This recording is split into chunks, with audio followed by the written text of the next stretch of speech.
Hello and welcome back to Down the Track. In this episode, we'll be previewing the game between India and New Zealand. A huge game for both teams, very important. They're both coming off losses against Pakistan in their opening game, and they'll really need a victory in this match to stay alive in this playoffs. Even if they in this group stage, even if they lose this game, there's an outside chance, but they'll have to rely on other results and everything. So both teams will be looking to win this game to help qualification for the semifinals.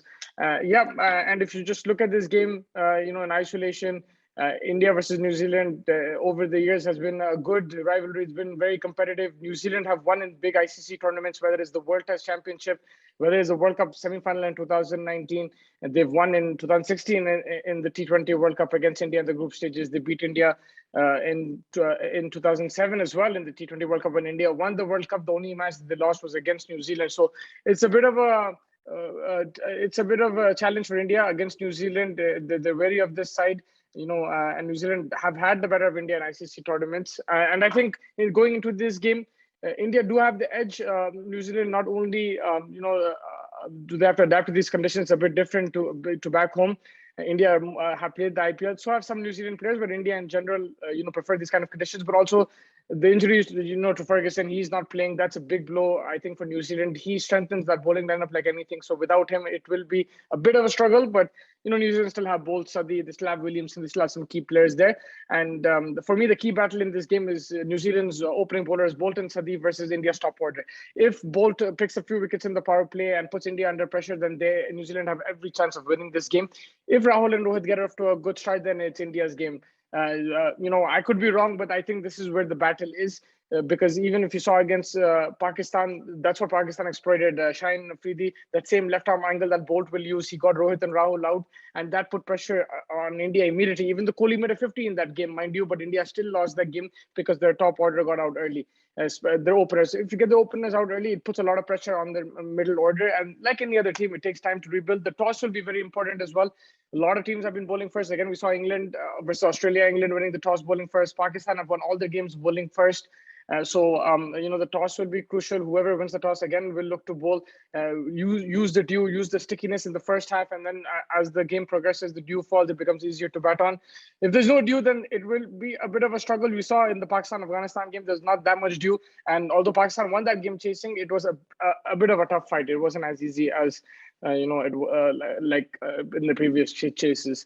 For me, players to watch out for in this game from India's point of view. With the ball, I'm going to go with Mohammad Shami ready to go. I think it was a wonderful press conference from Virat Kohli. He's backing Mohammad Shami here. He's saying, you cannot attack people's religion. You have to, back your team. Shami plays for his country. He gives his 100%, and I think he will be ready to go as well. Shami, he won't want to pull a point or anything. He just wants to play for his team, and everyone has a bad day. I think that whole Indian team had a bad day that day. It wasn't just Shami, but I think Shami is the bowler to watch out for. I think he'll come out for fiery, and hopefully he can pick up a few wickets for India. And batting-wise, I'm going to go with KL Rahul. He's in good touch. He needs to get off to that flyer to give the likes of Kohli and Rohit Sharma a good platform, and even the middle order.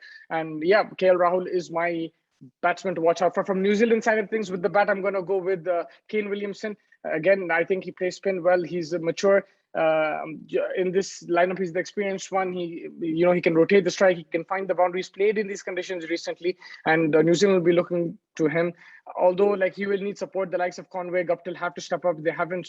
These conditions have not suited them, but they will have to step up. With the ball, I'm going Trent Bolt. I'm not going to mess around. Although they have some good spinners. Santner has troubled India in the past, so has Sodhi. But I'm going with Trent Bolt. New ball, pick up a few wickets in the power play, and New Zealand are right in the game. So Trent Bolt is my bowler to watch out for. Another thing that I want to discuss is the Hardik Pandya situation. Will he bowl? Will he not? We saw him bowl a bit in the nets.